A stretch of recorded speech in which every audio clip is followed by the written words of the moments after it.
El Pomar Foundation is a private, grant-making foundation located in Colorado Springs, Colorado. One of the oldest foundations in the Rocky Mountain West, El Pomar was established by Spencer and Julie Penrose in 1937 to better the communities of Colorado, a vision that has been carried out through grant-making, community stewardship programs, and leadership development. Spencer Penrose settled in the growing city of Colorado Springs amid a successful career mining gold and copper in Cripple Creek, Colorado, and Utah. It was in Colorado Springs that he met Julie McMillan, a young widow and patron of the arts. The two married in 1906. Mr. and Mrs. Penrose became prominent community leaders in Colorado Springs and aspired to broadcast the beauty and potential of the Pikes Peak region to the world. With that vision, the Penroses established several institutions and events that to this day are pillars of the Colorado Springs community and economy, many of which are known nationally. These include the Broadmoor Hotel, Cheyenne Mountain Zoo, Pikes Peak Highway, Pikes Peak International Hill Climb, and Pikes Peak or Bust Rodeo. Aside from their business ventures, the Penroses were also generous philanthropists. The two contributed time and treasure to organizations including Colorado Springs Fine Arts Center at Colorado College, Fountain Valley School, Penrose Hospital, and Central City Opera. Cementing their commitment to the people of Colorado, Spencer and Julie Penrose founded El Pomar Foundation in 1937 with the mission to enhance, encourage, and promote the current and future well-being of the people of Colorado. In their first year of the foundation, they made 5 grants. We now contribute more than $25 million in charitable dollars in the state of Colorado every year through our grant-making, community stewardship programs, and leadership development.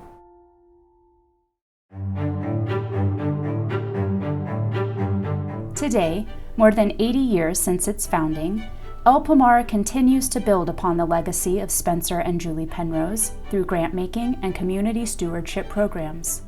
Grant-making is the foundation's primary tool to encourage and promote the well-being of the people of Colorado. Since 1937, El Pomar's Board of Trustees has approved more than $555 million in grants to nonprofits and government equivalents serving Colorado's communities.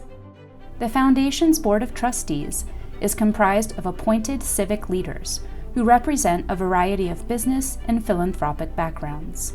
Grant applications are evaluated by the trustees, which awards funding in varying amounts that total more than $21 million annually. With rolling deadlines, applications are reviewed 5 times a year. Because El Pomar is a general-purpose foundation, trustees approve grants to organizations and programs working across a broad spectrum of focus areas, including arts and culture, civic and community initiatives, education, health, and human services. Through its various grant-making processes, El Pomar treasures its opportunity to support excellent nonprofits across the state of Colorado.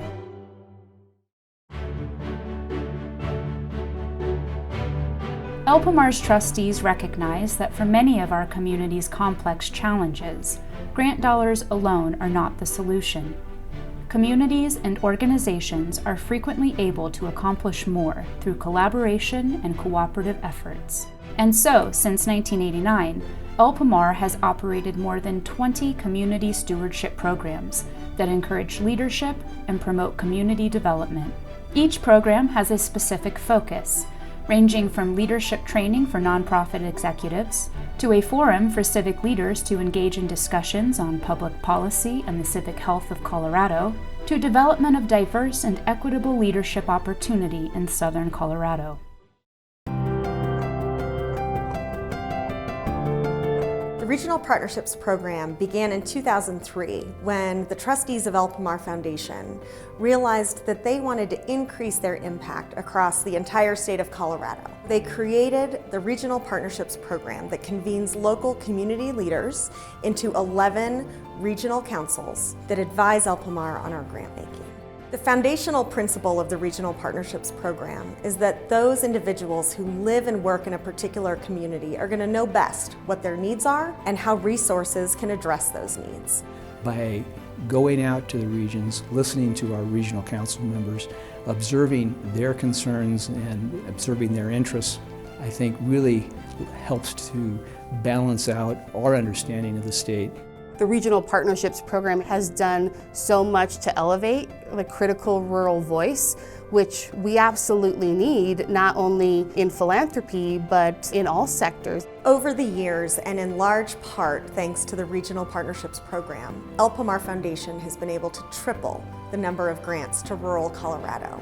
Through this program, and through the grant partners identified by our regional councils, El Pomar is able to become a strategic partner to the nonprofits across the state that are addressing some of our most daunting challenges, whether it be youth mental health, affordable housing, or workforce development.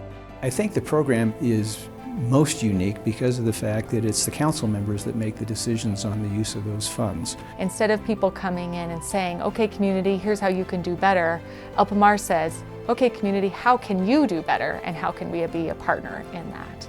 We will continue to trust local leaders to help advise the foundation on how our grant making can be more effective and make the state a more beautiful place for us all.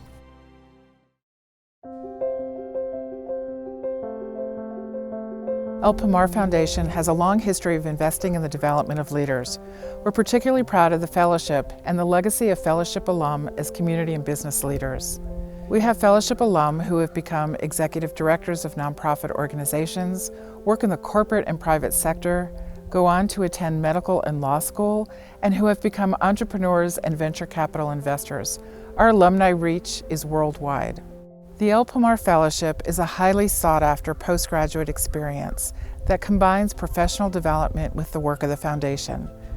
Our emphasis is on developing fellows in an accelerated learning opportunity that shapes them to step out and step ahead into their next career, fully prepared to assume leadership roles. The majority of the time that you spend at the fellowship, you will spend on programs, which is a really great opportunity to see the landscape of what Colorado is and how grant making can influence leaders and can really cultivate a great space for nonprofits to thrive. And the other portion, you really get professional development to help you highlight the good, the bad, and everything in between to help you start cultivating who it is that you want to be as a leader. My fellowship experience was incredibly valuable, in part because I did not know what I wanted to do with my life leaving college. But I was told in kind of that first informational interview that it didn't matter and that I was going to be able to try my hand at a lot of different skills. And throughout this experience, I really have learned things that are going to be valuable to me no matter where my professional career takes me. The greatest lesson I learned throughout my fellowship is there's always something new to learn. There's hard skills like learning a new piece of software or reading a balance sheet, but then there's also all these nebulous soft skills like what it means to be a good leader and what you want to aspire to be in your leadership. One amazing thing about the fellowship and working at this foundation is the relationships that you can build with trustees and staff and fellows alike. I've formed relationships that'll last a lifetime. The ELD program convenes leaders of color in Southern Colorado and empowers them to engage in leadership development opportunities and community leadership roles. By removing barriers to access and providing scholarships to ELD participants, we're also providing them with the skills, the confidence, and the training that they need to go out and serve in our communities as the leaders that they want to be. ELD convenes its participants through advisory councils, which include the Asian Pacific Islander, Native American, Black, and the Hispanic or Latino advisory councils. We work with nonprofit organizations in the community and state boards and commissions to introduce ELD participants to opportunities where they can get involved as civic leaders. For me, the most impactful component of the ELD program would have to be the pathways, the training portion of ELD program, because it really empowers our community leaders to get the training that they need to go out and serve our community the best way that we can. The ELD program is the one place in Southern Colorado where all of the communities of color can come together, learn together, and lead together. Once I took my first board governance training with Matt Carpenter in 2008 or 9, I immediately started serving on boards. Since then, I think I've served on 19 boards.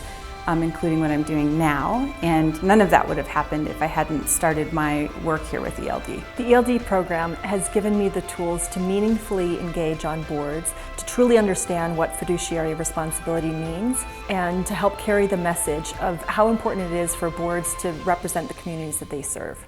The ELD program has really given me the courage to be able to stand up in my community, to know that I have a voice and to use my voice impactfully. We hope that ELD will be a resource, not just to ELD participants and leaders of color, but to nonprofit organizations and civic leaders and businesses that are looking to diversify and create an inclusive community.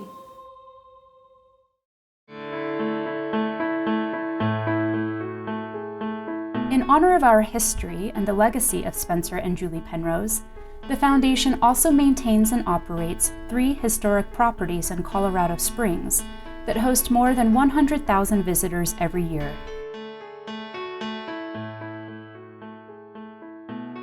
Penrose House Conference Center offers free meeting space for nonprofit organizations and government agencies. The house is used by Colorado's nonprofit sector for meetings, trainings, and strategic planning sessions. Listed on the National Register of Historic Places, the home of Spencer and Julie Penrose is also available for tours by reservation. El Pomar also maintains and operates Will Rogers Shrine of the Sun, which was designed by local architect Charles E. Thomas, commissioned by Spencer and Julie Penrose. Completed in 1937, the shrine is located on the side of Cheyenne Mountain in Colorado Springs at nearly 8,000 feet above sea level.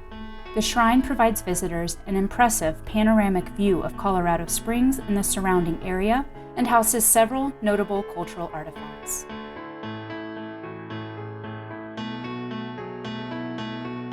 Finally, Penrose Heritage Museum showcases the history and heritage of the Pikes Peak region through the personal artifact collection of Spencer and Julie Penrose.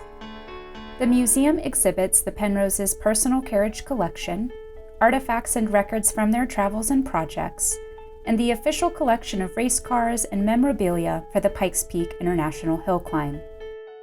El Pomar Foundation's Board of Trustees and staff have the distinct honor of stewarding the legacy of Spencer and Julie Penrose. In supporting the Foundation's grant-making, programs, and historic properties, the staff works hard every day to ensure that our founders would be proud of the ways their endowment has continued to serve the people of Colorado.